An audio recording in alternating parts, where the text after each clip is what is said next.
प्राचीन काल में करवा नाम की एक पतिव्रता स्त्री अपने पति के साथ नदी किनारे गांव में रहती थी। कार्तिक मास के कृष्ण पक्ष की चतुर्थी अर्थात चौथ के दिन उसका पति नदी में स्नान करने के लिए गया। स्नान करते समय वह मगर ने उसके पैर को पकड़ लिया। वह करवा करवा का नाम लेकर जोर जोर से पत्नी को पुकारने लगा। आवाज़ सुनकर उसकी पत्नी दौड़कर आई और उसने मगर को कच्चे धागे से बांध दिया। मगर को बांध कर वह यमराज के यहाँ पहुँची और यमराज से बोली, भगवान, मगर ने मेरे पति का पैर पकड़ लिया है, अतः पैर पकड़ने के अपराध में आप अपने बल से उस मगर को नरक में ले जाओ। यमराज ने कहा, कभी मगर की आयु शेष है, अतः मैं उसे नहीं मार सकता हूँ। इस पर करवा ने कहा, यदि आप ऐसा नहीं करोगे तो मैं आपको श्राप देकर नष्ट कर दूंगी। यह सुनकर यमराज डर गए और उस पवित्रता स्त्री करवा के साथ जाकर मगर को उन्होंने यमपुरी भेज दिया और करवा के पति को दीर्घायु प्रदान की। हे करवा चौथ माता, जैसे आपने करवा के पति की रक्षा की है, उसी प्रकार करवा चौथ माता का व्रत करने वाली सभी माताओं बहनों को दुखों से दूर रखना और उनके सुहाग अक्षय कर उनको सब प्रकार से संतान सहित सुख संपत्ति प्रदान करना। आइए सुनते हैं करवा चौथ की अगली कहानी। प्रेम से बोलिए करवा माता की जय। एक साहूकार के 7 पुत्र और एक पुत्री थी। साहूकार के साथ साहू अपने सारे पुत्रों और अपनी पुत्री की शादी कर दी। एक समय की बात है कि उसकी पुत्री एक बार मायके आई हुई थी। उसकी माँ और भाभियाँ व्रत रख रही थीं। उन्हें पूजा पाठ करते हुए देखकर उसने पूछा, भाभी माँ, आप यह क्या कर रही हो? तो उसकी भाभियों ने उत्तर दिया, हम करवा चौथ का व्रत रख रहे हैं। उसने पूछा, भाभी, आप यह व्रत क्यों रखती हो? इसके करने से क्या फल मिलता है? तो उसकी भाभी ने बताया कि करवा चौथ का व्रत करने से अखंड सौभाग्य की प्राप्ति होती है, पति का आया हुआ हर संकट दूर हो जाता है और घर में सुख समृद्धि का वास होता है। यह सुनकर उसने कहा, मैं भी व्रत रखूंगी। तो उसकी भाभियों ने मना कर दिया। एक भाभी ने, तुम अपने भाइयों की लाडली हो, तुम यह व्रत नहीं रख सकती हो। अगर तुम भोजन नहीं करोगी तो तुम्हारे भाइयों को दुख होगा। पर वह जिद पर अड़ी रही और उसने करवा का व्रत रखने के लिए पूरा प्रयास किया और अपनी भाभी और अपनी माँ को मना लिया। अब वह व्रत रखने लगी।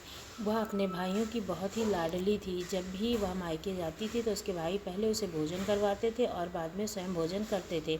उस दिन उसने भी करवा चौथ का व्रत रख लिया। सारा दिन निराहार भूखी प्यासी रही।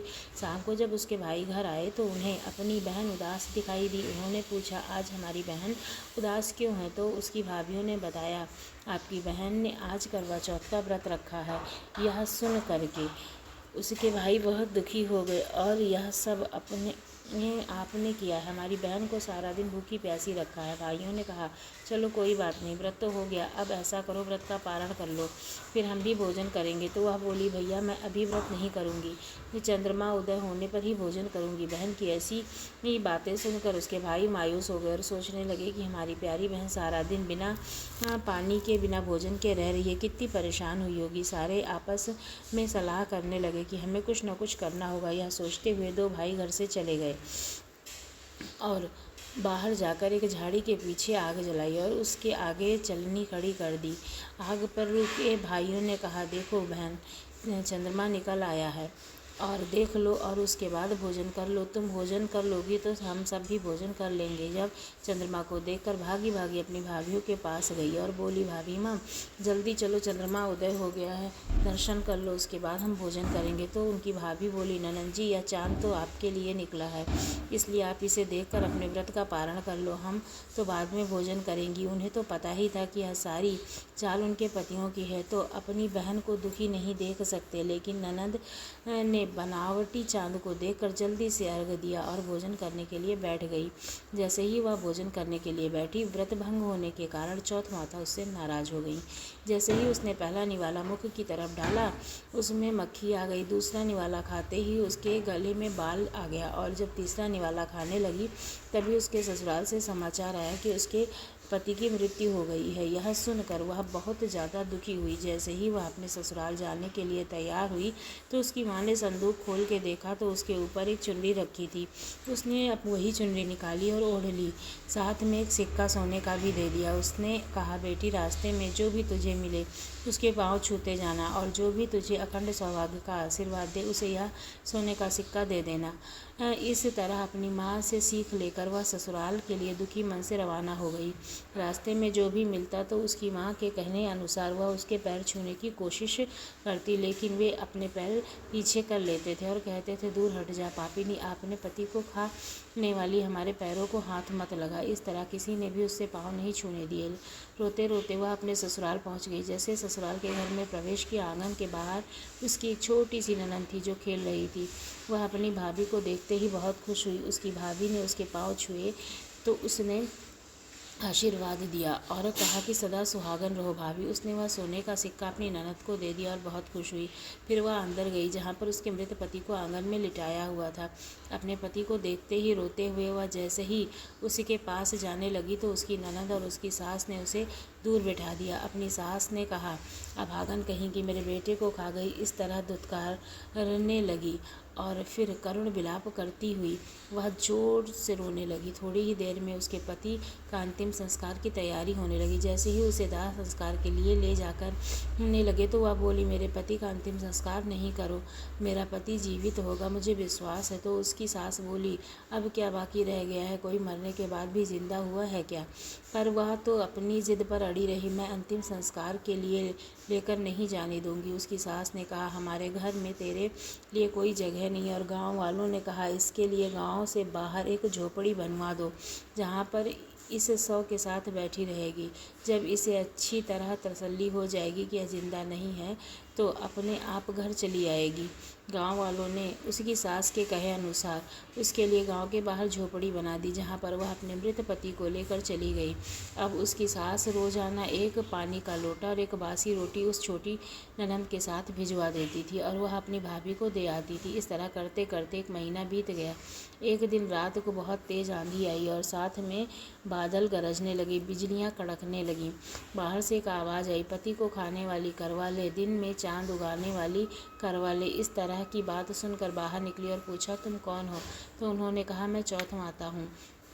तो वह कहने लगी, हे चौथ माता, मुझसे गलती हो गई, आप मेरे पति को जीवित कर दीजिए, फिर से मुझसे ऐसी भूल कभी नहीं होगी। चौथ माता बोली, मैंने तुम्हारे पति को नहीं मारा है, इसलिए मैं कुछ नहीं कर सकती हूँ।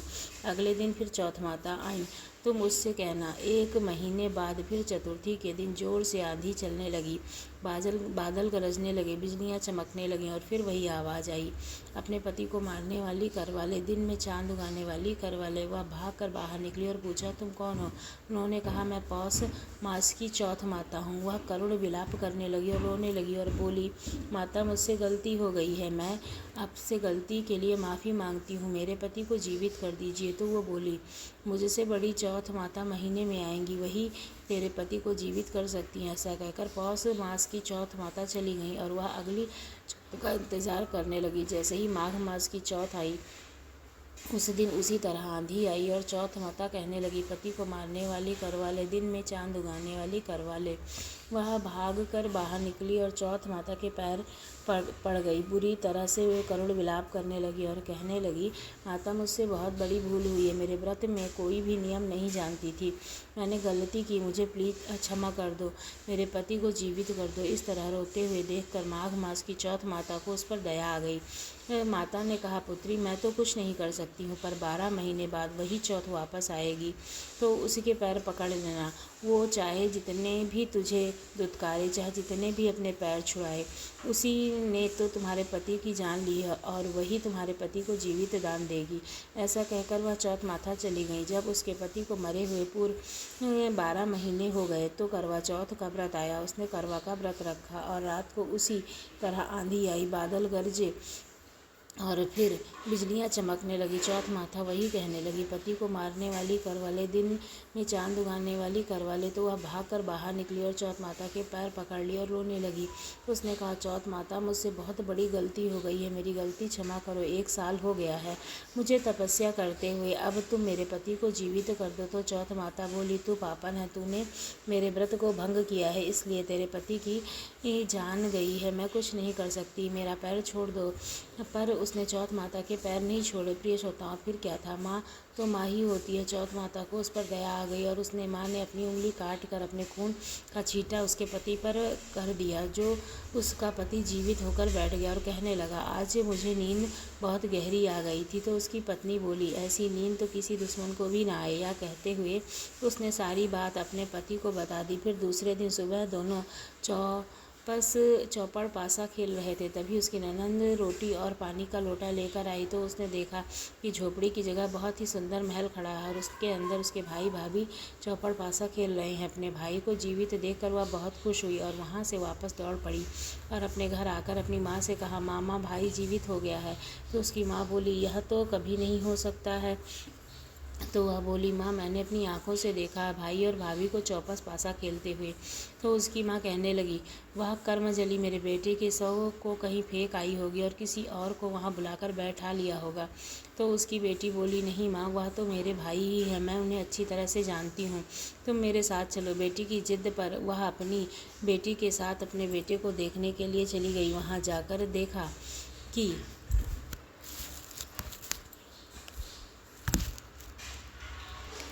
सचमुच वहाँ झोपड़ी की जगह एक सुंदर सा महल बना है और उसके अंदर उसके बेटे और बहू बैठे हैं। जैसे ही उसने अपने बेटे को देखा, वह दौड़कर उसके पास गई और गले से लगा लिया और कहा, बेटा, सब कुछ कैसा हुआ? तो उसकी बहू बोली, माँ, यह करवा चौथ व्रत की वजह से हुआ। चौथ माता ने ही मेरे सुहाग को छीना था और चौथ माता ने ही मेरे सुहाग को वापस लौटा दिया है। तो उसकी सास चौथ माता का धन्यवाद करने लगी। फिर अपने बेटे और बहू से कहा, घर चलो। तो उसके बेटे ने कहा, माँ, ऐसे नहीं, अब तो मैं गाजे बाजे के साथ घर आऊँगा। तो उसकी माँ कहने लगी, बेटा, मैं नहीं जानती हूँ तू मेरा बेटा है, पर यह जग कैसे मानेगा कि तू बेटा है। तो उसकी बहू ने कहा, माँ जी, यह आप इस बात की चिंता ना करें, आप ऐसा करें, गांव वालों को भोज पर बुलाएं। तो यह सुनकर उसकी सासू माँ घर गई और जाकर पूरे गांव में निमंत्रण दे दिया। सारे गांव वाले वहां पहुंच गए। तभी उसके बेटे और बहू गाजे बाजे के साथ वहां आए। जैसे ही उसकी माँ उसके स्वागत के लिए सामने आई तो उसकी अंगियां फटकर दूध की धार बेटे की दाढ़ी पर पड़ी और बहू की साड़ी पर पड़ी। तो यह देखकर सारे गांव वालों को विश्वास हो गया कि बहू के सतीत्व से आज उसका पति एक बार फिर चौथ माता की कृपा से जीवित हो गया है। तो सारे गाँव वाले चौथ माता की जय जयकार करने लगे। हे चौथ माता, जैसे आपने साहूकार की बेटी पर कृपा की और उसे अमर सुहाग देने वाला आशीर्वाद दिया, वैसे ही कहानी कहने वाले और सुनने वाले और हुंकारा भरने वाले को भी देना। जय माता की। बोलो देवी मैया की जय। आइए अब श्रवण करते हैं सावित्री और सत्यवान की कथा। भद्र देश में एक राजा थे जिनका नाम अश्वपति था। भद्र देश के राजा अश्वपति के कोई संतान नहीं थी, इसलिए वह इस बात से बहुत दुखी रहते थे। उन्होंने संतान की प्राप्ति के लिए मंत्र उच्चारण के साथ प्रतिदिन 1 लाख आहुति दी। 18 वर्ष तक यह कर्म जारी रखा। इसके बाद सावित्री देवी ने प्रकट होकर वरदान दिया, हे राजन, तुझे एक तेजस्वी कन्या पैदा होगी। इस तरह से वचन सुनकर राजा अश्वपति बहुत खुश हुए। 9वें महीने बाद उसके घर में एक सुंदर सी कन्या का जन्म हुआ। सावित्री देवी की कृपा से जन्म लेने के कारण उस कन्या का नाम सावित्री रखा गया। कन्या बड़ी होकर बेहद ही रूपवती और गुणवान थी, हर कार्य में निपुण थी। सावित्री के बड़े होने पर उसके पिताजी को उसके विवाह की चिंता हुई। वह उसके लिए वर ढूंढने लगे, लेकिन योग्य वर न मिलने के कारण सावित्री के पिता बहुत ही दुखी रहने लगे। तो एक दिन सावित्री ने कहा, पिताजी, आप इतने दुखी क्यों रहते हैं?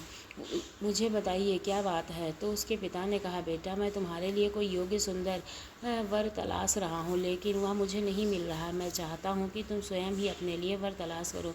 पिता की आज्ञा पाकर स्त्री सावित्री तपोवन में चली गई और वह शल्य देश के राजा धूमतसेन रहते थे। उनका राज्य किसी ने छीन लिया था। उनके पुत्र सत्यवान को देखकर सावित्री उन पर मोहित हो गई और उसे पति के रूप में स्वीकार कर लिया। ऋषि राज नारद को जब इस बात का पता चला तो वह राजा अश्वपति के पास पहुंचे और कहा, हे राजन, यह आप क्या कर रहे हैं? सत्यवान गुणवान है, धर्मात्मा और बलवान भी है, लेकिन चिंता की बात यह है कि उसकी आयु बहुत छोटी है, वह अल्पायु है। 1 वर्ष के बाद उसकी मृत्यु हो जाएगी। तो ऋषिराज नारद की बात सुनकर राजा अश्वपति घोर चिंता में डूब गए। फिर सावित्री ने अपने पिताजी से कहा, पिताजी, आप चिंतित क्यों हैं? तो उसके पिताजी ने कहा, पुत्री, जिस राजकुमार को तूने वर के रूप में चुना है वह अल्पायु है। मैं चाहता हूँ कि तुम किसी और को अपना जीवन साथी बनाओ।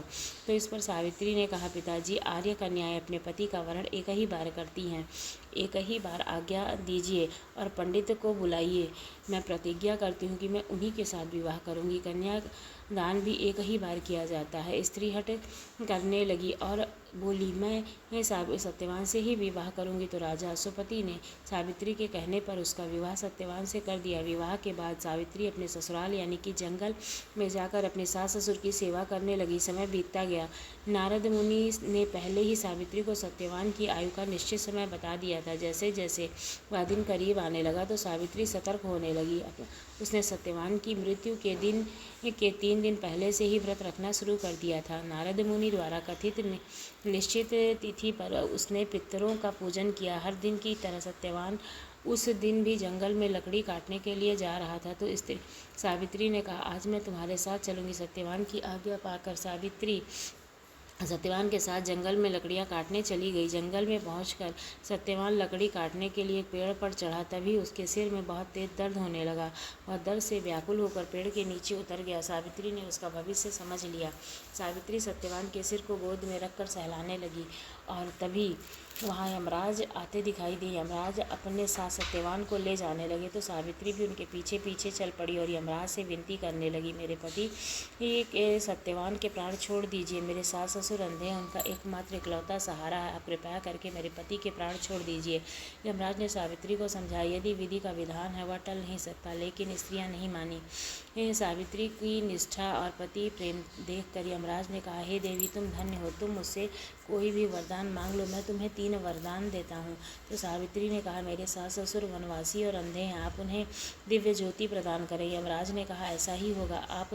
अब तुम लौट जाओ। लेकिन सावित्री तो अपने पति सत्यवान के पीछे पीछे चलती ही रही। यमराज ने कहा, देवी, तुम वापस चली जाओ। तो सावित्री ने कहा, भगवान, मुझे अपने पति के पीछे चलने में कोई परेशानी नहीं है, ये मेरा कर्तव्य है। यह सुनकर यमराज ने कहा, अब तुम दूसरा वरदान मांगो और फिर वापस चली जाओ। तो सावित्री बोले, मेरे सास ससुर का राज छिन गया है, कृपया वह मुझे वापस कीजिए। तो यमराज ने सावित्री को यह भी वरदान दे दिया और कहा, तुम वापस लौट जाओ। लेकिन सावित्री तो फिर पीछे पीछे चलती ही रही। इससे यमराज फिर से उससे कहने लगे कि अब कोई तुम तीसरा वरदान मांग लो और यहाँ से वापस चली जाओ। तो सावित्री ने कहा, ठीक है। इस पर सावित्री ने कहा, हमें 100 संतानों और सौभाग्य का वरदान दीजिए। यमराज ने इस बार भी वरदान सावित्री को दे दिया। जैसे ही यमराज सत्यवान के प्राणों को लेकर चलने लगा तो सावित्री पीछे पीछे चलने लगी। यमराज ने कहा, अब पीछे आने का क्या कारण है? मैं तुम्हें 3 वरदान दे चुका हूँ, अब तुम वापस चली जाओ। तो सावित्री ने यमराज से कहा, प्रभु, एक पवित्रता पत्नी हूँ और आपने मुझे पुत्रवती होने का आशीर्वाद दिया है। जब आप मेरे पति के प्राणों को ले जाएंगे तो मैं 100 संतानों को जन्म कैसे दूंगी? यह सुनकर यमराज को सत्यवान के प्राण छोड़ने पड़े और यमराज वहाँ से अंतर्ध्यान हो गए। सावित्री उसी वट वृक्ष के पास आ गई जहाँ उसके पति का मृत शरीर पड़ा था और देखते ही देखते सत्यवान जीवित हो गया, उठकर बैठ गया। दोनों खुशी खुशी अपने राज्य की ओर चल पड़े। दोनों जब घर पहुँचे तो देखा कि माता पिता को दिव्य ज्योति प्राप्त हुई है, खोया हुआ राज्य भी मिल गया। इस प्रकार सावित्री और सत्यवान लंबे समय तक अपने समस्त सुखों का भोग करते हुए रहे। इसलिए हर औरत को पतिव्रता स्त्री सावित्री की तरह पूरे परिवार के सकुशल होने की कामना को लेकर इस व्रत को शुरू करना चाहिए, ताकि हर औरत का सौभाग्य अखंड रहे और वो हमेशा करवा चौथ माता उसके जीवन को दान दे और हमेशा खुशी रखे। बोलो करवा चौथ माता की जय। आइए अब सुनते हैं माता करवा की चौथी कथा और ये अंतिम कथा होगी। करवा चौथ का व्रत चौथ का होता है, इसलिए इस दिन हमेशा 4 कथाओं का श्रवण करना चाहिए। टूट वैवाहिक बंधन में बांधकर रखती है। जो भी स्त्री इस पवित्र कथा को सच्चे मन से श्रवण करती है उसके सुहाग की रक्षा स्वयं माता करती हैं और पति पत्नी के बीच में सदैव प्रेम बना रहता है। प्रिय बहनों, यह वही पावन कथा है जिसे स्वयं भगवान शंकर ने माता पार्वती को सुनाया था। इसलिए इस कथा को आरंभ करने के बाद इसे अधूरा छोड़कर न जाएं, अत्यंत इसका पुण्य प्राप्त नहीं होता है।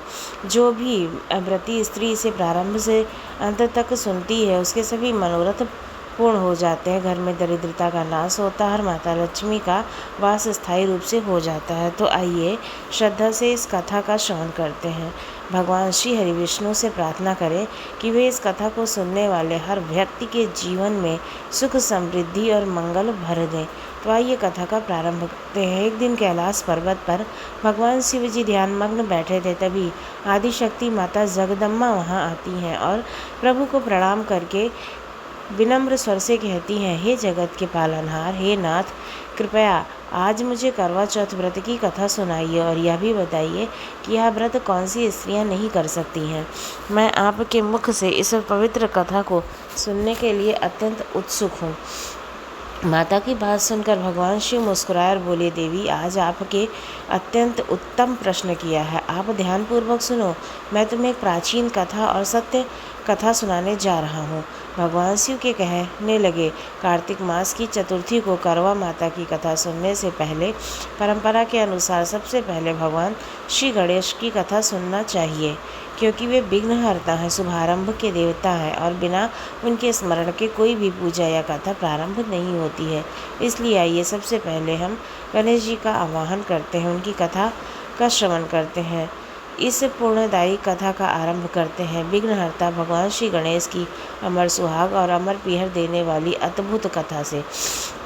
एक बार की बात, एक भाई और बहन थे। बहन का विवाह हो चुका था और भाई अपनी पत्नी के साथ अपने घर में रहता था। बहन का नियम था कि यह प्रतिदिन अपने भाई का मुख देखकर ही भोजन करती थी, इसलिए वह ससुराल का सारा कार्य शीघ्र पूर्ण करके रोज अपने भाई के घर जाया करती थी। एक दिन मार्ग में पीपल के नीचे गणेश भगवान की मूर्ति रखी हुई थी। उसने भगवान को नमन कर कहा, हे गणपति देवता, मेरे जैसा अमर सुहाग और जैसा अमर पीहर सबको दीजिएगा। यह कहकर वह आगे बढ़ गई। रास्ते में झाड़ियों के कांटे उसके पैर में चुभ गए। जब वह भाई के घर पहुंची तो उदास बैठी रही। भाभी ने पूछा, बहन क्या हुआ है, पैरों में क्या चोट लग गई है? बहन ने कहा, भाभी, जंगल की झाड़ियों के कांटे पाँव में चुभ गए थे। भाभी ने अपने पति से कहा, सुनिए, जब भी आपकी बहन आती है रास्ते के कांटे उसके पैर में चुभ जाते हैं, कृपया रास्ता साफ करवा दीजिए। जब भाई ने कुल्हाड़ी लेकर झाड़ियाँ काट डाली और रास्ता साफ कर दिया। ऐसा करने से गणेश जी की मूर्ति का स्थान भी हट गया। यह देखकर भगवान गणेश रुष्ट हो गए और क्रोध में आकर भाई के प्राण हर लिए। तब लोग अंतिम संस्कार के लिए भाई को लेकर जा रहे थे तो तभी भाभी रोते हुए बोली, थोड़ी देर ठहरो, उसकी बहन आने वाली है, वह अपने भाई का मुख देखे बिना नहीं रह सकती है। तब लोग कहने लगे, आज तो देख लेगी पर कल से कैसे देखेगी? उधर बहन रोज की तरह भाई का मुख देखने के लिए चली तो देखा कि रास्ता साफ है और सिद्धि विनायक की मूर्ति वहाँ नहीं है। उसने गणेश जी को पुनः उचित स्थान पर विराजित किया और हाथ जोड़कर कहा, हे प्रभु, मेरे जैसा अमर सुहाग और मेरे जैसा अमर पीहर सबको देना। भगवान गणेश ने प्रसन्न होकर कहा, बेटी, 7 खेजड़ी की पत्तियाँ लेकर उन्हें कच्चे दूध में घोलकर अपने भाई पर छिड़क देना, वह जीवित हो जाएगा। बहन ने वैसा ही किया और उसका भाई जीवित हो गया। यह वही पावन कथा है जिसे सुनने मात्र से गणेश भगवान की कृपा प्राप्त होती है। गणेश जी भक्तों के आगे भगवान शिव कहते हैं कि हे देवी, अब ध्यानपूर्वक सुनो। मैं तुम्हें करवा चौथ की एक प्राचीन कथा सुनाता हूँ। प्राचीन काल में सदनीरा नाम की एक पवित्र नदी थी। उसी के किनारे पालमपुर नाम का एक समृद्ध राज्य था। उस राज्य में सुख, शांति और समृद्धि का वास था। वहाँ एक धर्मात्मा और दानी सेठ रहते थे जो प्रतिदिन गरीबों को दान देते थे और ईश्वर की आराधना में लीन रहते थे। ईश्वर की कृपा से उनके घर में किसी चीज़ की कोई कमी नहीं थी। उस धनवान सेठ के 7 पुत्र और एक कन्या थी। सबसे छोटी पुत्री का नाम सुमन था। सभी भाई अपनी छोटी बहन से अत्यंत प्रेम करते थे और उसका हर समय ध्यान रखते थे। धीरे धीरे समय व्यतीत हो गया और सुमन युवती हो गई। एक दिन सेठ ने अपने पुत्रों को बुलाकर कहा, बेटा, सुमन अब बड़ी हो गई है, उसका विवाह कर देना चाहिए। यह सुनकर सभी भाइयों को बहुत दुख हुआ, पर वे पिता की बात का विरोध ना कर सके। फिर सबसे बड़े भाई ने पूछा, पिताजी, क्या आपने उसके लिए कोई योग्य वर देखा है? सेठ जी बोले, हाँ बेटा, पड़ोसी राज्य में मेरे मित्र रहते हैं, उनके पुत्र योग्य और सुशील हैं, तुम जाकर विवाह का प्रस्ताव रखो। तो भाई वहां गए और विवाह का प्रस्ताव स्वीकृत हो गया। शीघ्र ही शुभ मुहूर्त में सुमन का विवाह संपन्न हुआ। समय बीतता गया और एक दिन सुमन मायके आने का अवसर पाकर अपने भाइयों से मिलने आई। बहन को देखकर सभी भाई आनंदित हुए और उसे गले से लगा लिया। उन्होंने उनकी सेवा में कोई कसर नहीं छोड़ी और बहनों ने स्वादिष्ट भोजन बनाया, परंतु उन्हें यह ज्ञात नहीं था कि उस दिन कार्तिक मास के कृष्ण पक्ष की चतुर्थी तिथि थी, अर्थात करवा चौथ का पावन दिन। सभी बहुएं और सुमन स्वयं भी व्रत थीं। जब शाम को भाइयों ने बहन को भोजन के लिए बुलाया तो सुमन ने कहा, भैया मैं चांद को अर्घ्य देकर ही भोजन करूंगी, क्योंकि आज मेरा करवा चौथ का व्रत है। यह सुनकर भाइयों को दुख हुआ। वे सोचने लगे, हमारी बहन सुबह से भूखी ही बैठी और अभी चंद्रमा निकला भी नहीं है। फिर उन्होंने एक चाल चली। सबसे छोटे भाई को मसाल दी और कहा, तुम दूर एक ऊंचे पेड़ पर जाकर इसे जलाओ और सामने छलनी रख दो। भाइयों की योजना सुनकर बहुत चिंतित हुई, क्योंकि वे जानती थीं कि यह छल है। कि फिर छोटा भाई दूर जाकर मसाल जलाता है और छलनी रख देता है। दूर से यह दृश्य देखकर सुमन को लगा मानो चंद्रमा निकल आया है। वह बोली, भाभी देखिए चांद निकल आया है, अब हम सब अर्घ दें। भाभियाँ रोकती रही, नहीं सुमन, यह चांद नहीं है, तेरे भाइयों की चाल है। परंतु सुमन ने उनकी बात ना मानी और उस झूठे प्रकाश को ही चंद्रमा मानकर अर्घ देकर व्रत पूर्ण कर लिया। फिर भाइयों के साथ बैठकर भोजन करने लगी। भक्तों, जैसे ही उसने पहला निवाला मुख में डाला, उसे छींक आ गई। दूसरा निवाला लिया तो उसमें बाल निकल आया और तीसरे निवाले से पहले ही एक व्यक्ति भागता हुआ आया और बोला, सुमन तुम्हारे पति की तबीयत बहुत खराब है, वे मृत्यु शैया पर हैं। जब गौरी माता, प्रिय माताओं और बहनों, आज हम जिस कथा का श्रवण कर भक्तों, जैसे ही सुमन ने उस व्यक्ति के मुख से अपने पति की गंभीर बीमारी का समाचार सुना, वह बिना विकल्प किए और बिना विलंब के अपने ससुराल के लिए प्रस्थान कर गई। उसके पीछे पीछे उसके भाई और सभी भाभियाँ भी उसकी ससुराल पहुंच जाते हैं। वहां जाकर उसकी भाभी उसे सच्चाई बताती है कि उसके साथ ऐसा इसलिए हुआ क्योंकि उसने करवा चौथ का व्रत अधूरा छोड़कर तोड़ दिया था। उसके भाइयों ने उसे भोजन कराने के लिए दूर किसी पेड़ पर चढ़कर मसाल जलाई और छलनी लगाकर यह झूठ कहा था कि चांद निकल आया है, और सुमन ने उनकी बात को सच मानकर अपना व्रत भंग कर दिया। इसी कारण से उनके पति की तबीयत बिगड़ गई है। भक्तों, जब सुमन को यह सच्चाई का पता चला तो वह आंसुओं से भिगाकर प्रतिज्ञा करती है, मैं अपने पति को कुछ नहीं होने दूंगी, चाहे कुछ भी हो जाए। मैं अपने पति के प्राणों की रक्षा करूंगी। परंतु दुर्भाग्यवश कुछ ही दिन बाद उसके पति की मृत्यु हो जाती है। अपने पति के मृत्यु के वियोग का दुख सह नहीं पाती है सुमन और मूर्छित होकर गिर पड़ती है। जब उसे होश आता है तो वह चित्कार कर करती हुई कहती है, मैं अपने पति का अंतिम संस्कार नहीं होने दूंगी। मैं अपने पति से दूर नहीं रह सकती हूँ। अपने सात्वित्व और पवित्रता धर्म की शक्ति से मैं उन्हें पुनः जीवित करूंगी। भक्तों, नगर के लोग और परिजन उसे बहुत समझाते हैं, परंतु सुमन अपनी बात पर अडिग रहती है। जब नगरवासी उसके पति का शव लेकर शमशान पहुंचते हैं तो सुमन भी वहां पहुंच जाती है और सबको रोकती हुई कहती है, यदि किसी ने चिता की अग्नि दी तो मैं भी इसी अग्नि में जलकर भस्म हो जाऊंगी। इस हठ के आगे किसी की एक ना चली। भक्तों, सच ही कहा गया है, राजहठ, बालहठ और स्त्री हठ के आगे स्वयं भगवान भी नहीं टिक पाते हैं। सब लोग विवश होकर वहां से लौट जाते हैं। सुमन अपने मृत पति को लेकर जंगल की एक झोपड़ी में रहने लगती है और दिन रात भगवान की आराधना, व्रत और तप करने लगी। पूरा 1 वर्ष बीत जाता है। सुमन उसी दिन की प्रतीक्षा करती है जिस दिन उसने अपने मायके में व्रत तोड़ा था। जब फिर से वही कार्तिक मास की चतुर्थी आती है तो सुमन निर्जला करवा चौथ का व्रत रखती है और आदिशक्ति माँ जगदम्बा भवानी से करुण स्वर से प्रार्थना करती है, हे माता चौथ, मेरे पति के प्राणों को वापस लौटा दीजिए। मैं उनके बिना जीवित नहीं रह सकती हूँ। यदि आपने मेरी विनती नहीं सुनी तो मैं अपना प्राण त्याग दूंगी। भक्तों, जब सुमन का व्रत पूरा होने को आता है तब उनकी भक्ति और तपस्या से प्रसन्न होकर माता जगदम्बा उसके सम्मुख प्रकट हो जाती हैं और कहती हैं, हे पुत्री, मैं तुम्हारी श्रद्धा और व्रत से अत्यंत प्रसन्न हूँ। यदि तुम अपने पति को पुनः जीवित देखना चाहती हो तो पूजा पूर्ण करने के बाद करवे में रखा हुआ थोड़ा सा जल अपने पति के मुख में डाल देना। इतना कहकर माता जगदम्बा अंतर्ध्यान हो गई। सुमन अत्यंत श्रद्धा और विश्वास से पूजा पूर्ण करती है, फिर करवे का जल अपने पति के मुख में डालती है। जैसे ही जल उसके होठों को स्पर्श करता है, उसका पति पुनः जीवित हो जाता है। सुमन की आंखों में अंद्राशु बहने लगते हैं और वह माँ गौरी के चरणों में सिर झुकाकर प्रार्थना करती है, हे माता गौरी, जैसे आपने मेरे सुहाग की रक्षा की है, वैसे ही संसार की सभी पवित्रता स्त्रियों के सुहाग की रक्षा करना। भक्तों, इस तरह यह पावन कथा संपन्न हुई। भगवान शिव कहते हैं, देवी पार्वती, यही करवा चौथ की महान कथा है। तब माता पार्वती कहती हैं, हे प्रभु, आपने यह तो बताया नहीं कि कौन सी स्त्री यह व्रत नहीं कर सकती है। भगवान शिव मुस्कुराते हुए कहते हैं, देवी, जब मैं तुम्हें एक और कथा सुनाऊंगा, इसके पश्चात मैं तुम्हारे प्रश्न का उत्तर दूंगा। यह कथा सुनने से पुण्य की प्राप्ति होती है और स्त्री सदा सुहागन रहती है। देवी पार्वती विनम्रता से कहती हैं, हे नाथ, मैं आपके मुख से कथा सुनने के लिए अत्यंत उत्सुक हूँ, कृपया आप कहिए। तब भगवान शिव जी कहते हैं, देवी, देवपुर नगर में के राज्य में एक सुंदर नगर था। वहाँ एक धनवान व्यापारी रहता था।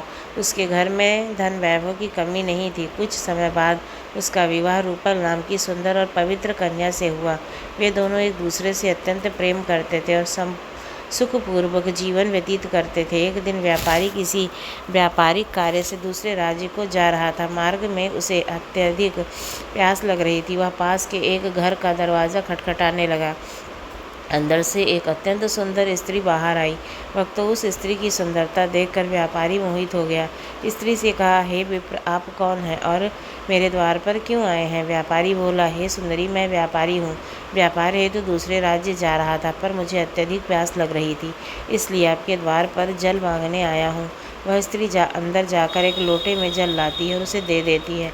व्यापारी जल पीकर उसका धन्यवाद करता है और आगे बढ़ जाता है। किंतु संध्या होते होते वह फिर लौट आता है और फिर पुनः दरवाज़ा खटखटाता है। स्त्री बाहर आकर कहती है, अब क्या बात है? व्यापारी विनम्रता से कहता है, रात हो गई है, मुझे डर लगता है, क्या मैं आज की रात आपके घर ठहर सकता हूँ? स्त्री कुछ क्षण सोचती है और कहती है, ठीक है, एक शर्त है, तुम्हें सुबह नगरवासियों के जगने से पहले यहाँ से चले जाना होगा। व्यापारी सहमत हो जाता है। वह भीतर जाकर भोजन करता है और एक कमरे में विश्राम करता है। प्रातःकाल वह निकल जाता है, पर उसे निकलते हुए एक स्त्री देख लेती है। वह उसकी मौसी थी। थोड़ी देर बाद वह मौसी उस सुंदर स्त्री के घर आती है और पूछती है, वह पुरुष कौन था जो सुबह सुबह तुम्हारे घर से निकला? तब वह स्त्री पूरी बात बताती है। व्यापारी की मौसी उस सुंदर स्त्री की बात सुनकर वहाँ से चली जाती है, परंतु उसके मन में संदेह बना रहता है। वह तुरंत व्यापारी के घर पहुँचती है और उसकी पत्नी को पूरी बात बता देती है। यह सुनकर व्यापारी की पत्नी के मन में अपने पति के प्रति शक उत्पन्न हो जाता है कि उसका किसी पराई स्त्री से संबंध है। मौसी के लौटने के बाद जब व्यापारी घर आता है और दरवाज़ा खटखटाता है, तो पत्नी क्रोध में आकर बिना कुछ कहे दरवाज़ा खोलती है और भीतर चली जाती है।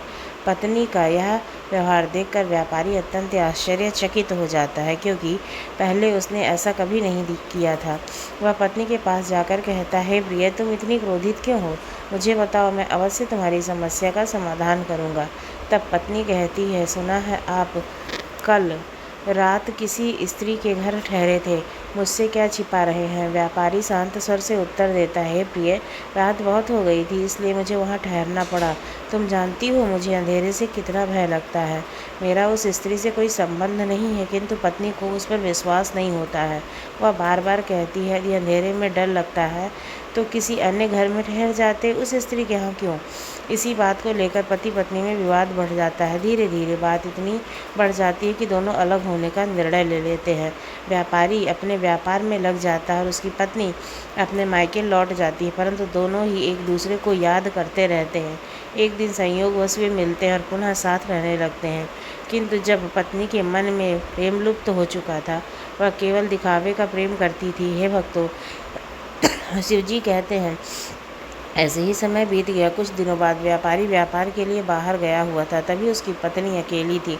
वह स्नान करके बाल सुखा रही थी। तभी एक सुंदर युवक वहाँ से गुजरा।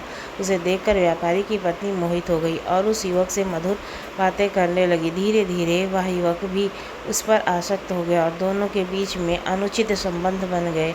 समय बीतता गया। जब करवा चौथ का पर्व आया तो वह स्त्री अपने पति के लिए व्रत रखती है, परंतु चोरी छिपे भोजन कर लेती है।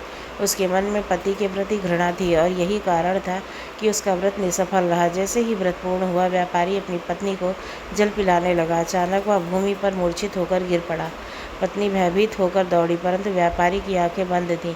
वह नगर के वैद्य को बुलाती है। वैद्य नब्ज देखकर कहता है, अब इसका देहांत हो चुका है। यह सुनते ही पत्नी विलाप करने लगती है।